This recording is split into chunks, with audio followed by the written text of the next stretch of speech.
Hello everybody, Frankie Day here for Frankie Day Models. Okay fellas, for today halfway video number 5. This is the fifth video I got going on since I bought this thing, the 124 scale Airfix F6F-5 Hellcat. Okay guys, last night after I let this thing drive for about a couple hours, I went back and did some pre-shading.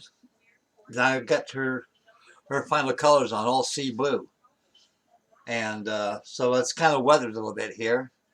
And like I say, we dark colors that immersed in sunlight, it don't last very long. That stuff it fades a lot, guys. Something about blue that loses its tinge because of the elements of salt water and sunlight. Total immersion all the time, 24 hours of being out in the weather. Some of them are, a lot of them down below the hangar bays being repaired, fixed, and such. But like I said, with complete exposure to the elements, it shows us fading of paint. Same thing of olive drabs and everything. Okay, building this thing and painting this thing was not easy. I had one commenter on there ask me what I use for primer. Well, the primer I did this thing was last night. Instead of going ahead using gray primer, I substituted with primer of intermediate blue, sea blue, intermediate sea blue. And so I got it done in that fashion. And normally I use rattle cans.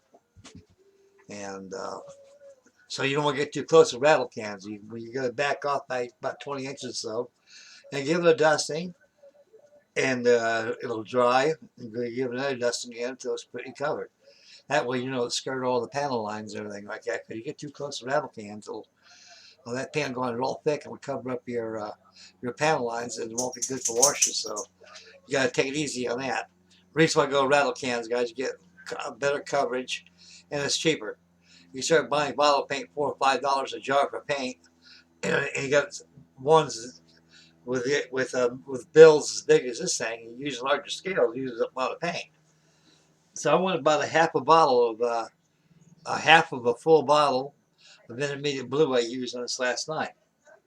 And I went back and used about a third of the bottle of flat black last night, and did my pre-shading, and I almost went the whole jar of the sea blue. I got one more full jar left of sea blue, and there's more at the hobby shop in case I run out of that, but I don't need no more. This thing is exactly like the way I want it. Now you want to get some good color footage of the Hellcat. Watch the John Wayne and Robert Ryan movie called The Flying Leathernecks. I mean, they got us in color. And it's incredibly how the finesse of detail you can be able to discern by watching the video, and they give you ideas how to weather these things up in model form.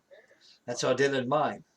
And I got reference to show you they fade out a lot, as you'll see in the model. Okay, after this video is over with, I'm going to go ahead and start applying the decals on this thing while it's uploading. I still haven't got a new camera. I'm using my web camera here. My brother's tinkering. Excuse me, guys. My brother's tinkering around my camera. He seems to has a solution to be able to fix that battery and probably fix that fitting where it goes into my computer. If not, I can just go ahead and use my SIM card and pull it out and hook it to my computer, and all the information that was shot on the camera will go through my computer. So just all I do is bypassing the plug-in. As long as it gets some way I can charge that battery up, that's fine. But in other words, I have to go out and invest in another camera. And I will do that this payday, I believe. And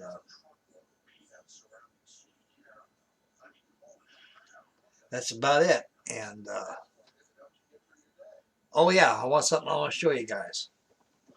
I was going through the boxes. I got a lot of boxes I haven't unpacked yet.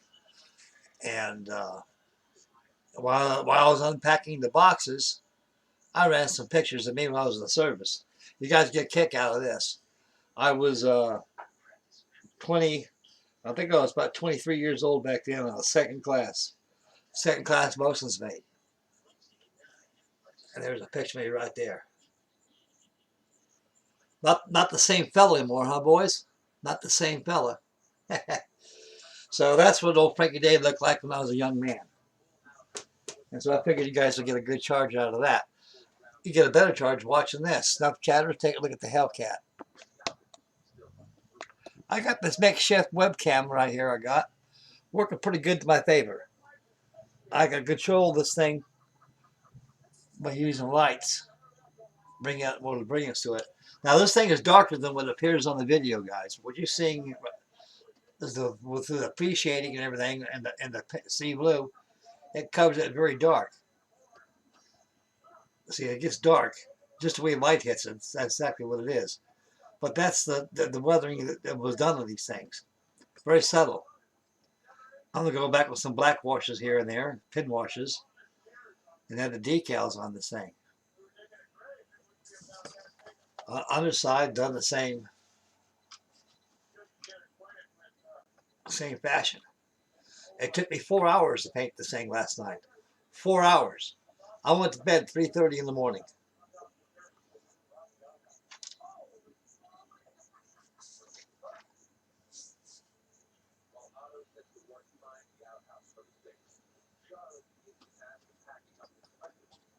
This thing is big, so like I say, guys, this thing here, everybody's got this kit in their stash or has built this, understands the complexity of the kit, understands that it takes a long time to build this thing.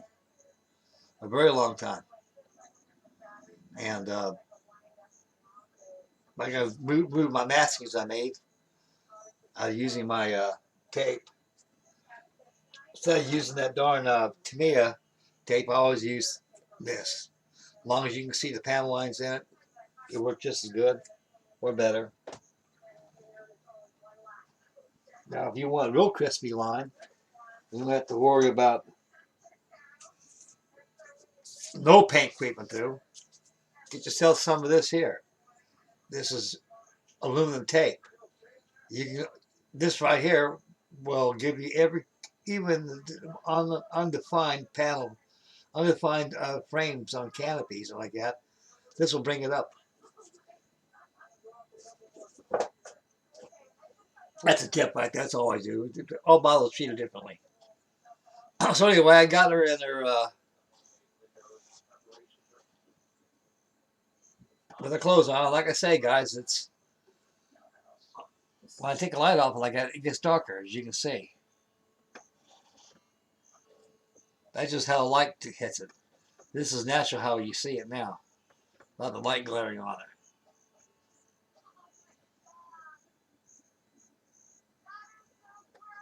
If you add the light to it, it adds a contrast more.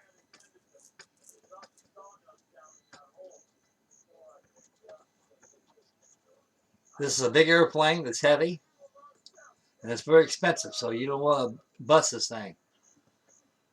I suggest hanging this thing up and get done with it.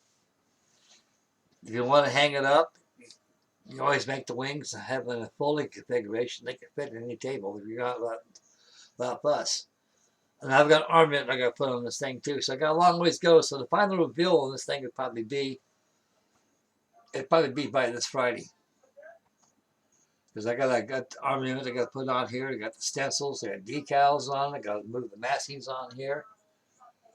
And I got the radio mast I got to put on here. I got to put the pit top tube over here. And I got to paint the tail hook and paint the tire, the tail wheel. And just a lot of miscellaneous touch-up painting here and there. I got to add the glass. So I painted over here. This is where the lens fits at on the port lens and the wingtip. So what you do, you paint white, paint that light white. With a lens, using a Sharpie, like this here.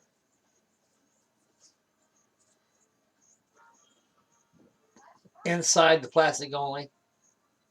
Color it inside. I'll fit over here using Techie glue or white glue to put that lens in. Because in real life they were red anyway. The light was white, was regular light, but the lens was red. The same thing, vice versa, you don't want the starboard wingtip.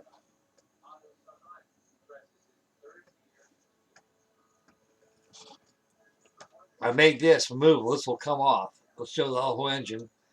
Most people display it with the panels off. They use the kit's panels give you. To me, it's a nuisance. I seen it coming before I even closed off the cowling area. I had after the engine was done, and I knew you have problems keeping these panels on. I got a buddy of mine who built one of these. It's in display at Smitty's Hobby Shop. He says, Frank, I was just better off gluing mine on. They all fall off, and you can see the whole engine, everything from here forward, the engine. And of course, this was glued on here too. When I got frames on there with all these fits at, so I decided to just go ahead and glue and cement them on there and paint them. And when I want to look at the engine, just pop this off, you can see the whole engine in there.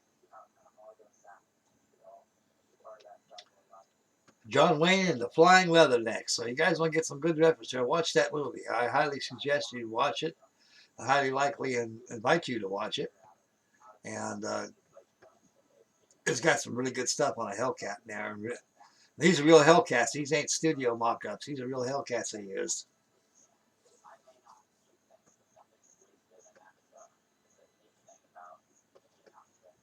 So that's about that. Okay, that completes video 5. Yeah, video 5 for my Airfix 1/24 scale F6F-5 Hellcat. It's a good kit. The you can make the English version out of it too if you wish.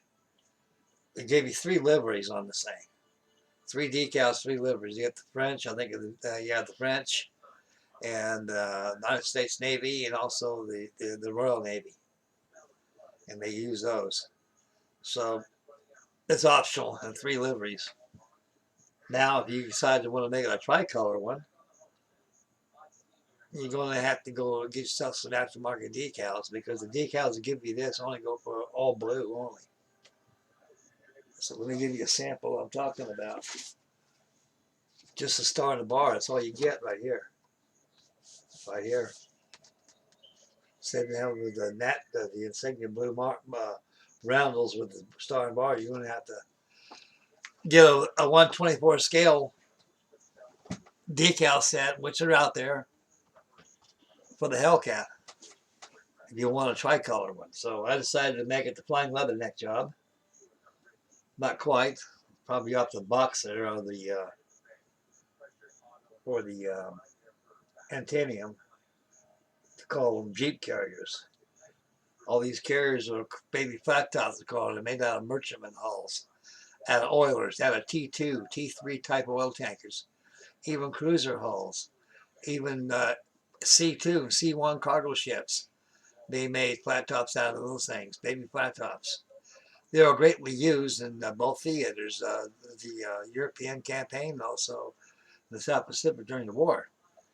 So, like I say, we're very short on carriers. The reason why they resorted to the Jeep carriers is because we needed carriers really bad, because all the ones that we had before the World War II started were sunk.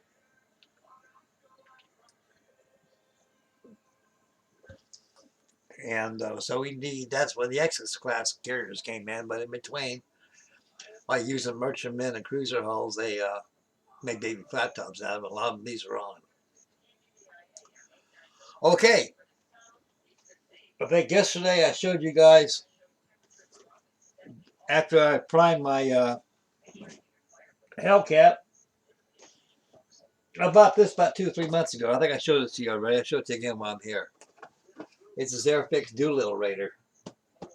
This is full Frank Knapler's B25. Now, if you expect to get all 13 B25s on the decal sheet, it isn't there. All they give you the 17th Bombardment Squadron, which the Doolittle Raiders came from, and also the Doolittle Raider Frank Knapler ship. This is a beautiful kit. I mean, this is a very nice kit. I bought one just like it. It's a B7. It's a B25 C or D model. I think it's stationed in Florida. It's out there during the Atlantic campaign out there. So I've got that, and it's in my storage too. But I got this about 3 months ago, so I decided to get the Doolittle Raider too. I'm at it. And I bought this little squirt over here too. This is nothing but a reissue.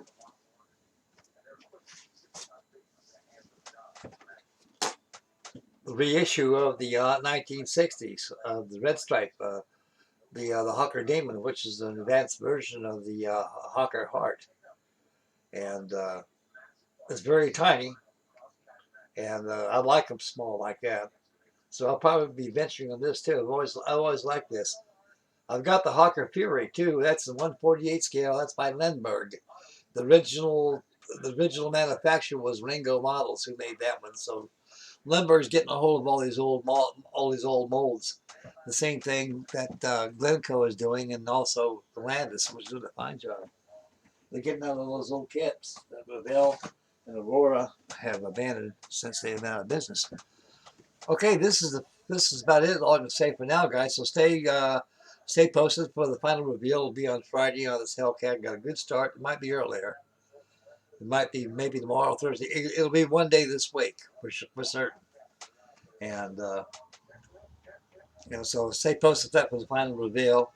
I can't take no pictures of this and post it on Facebook. I got this camera, this tablet or whatever you call it,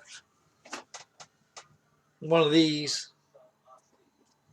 I know nothing of it. I'm a early 20th century man,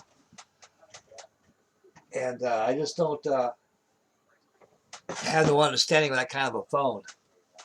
I can know how to call one. I learned that myself, but it comes to taking pictures and posting stuff, I'm dumb and dumber comes that.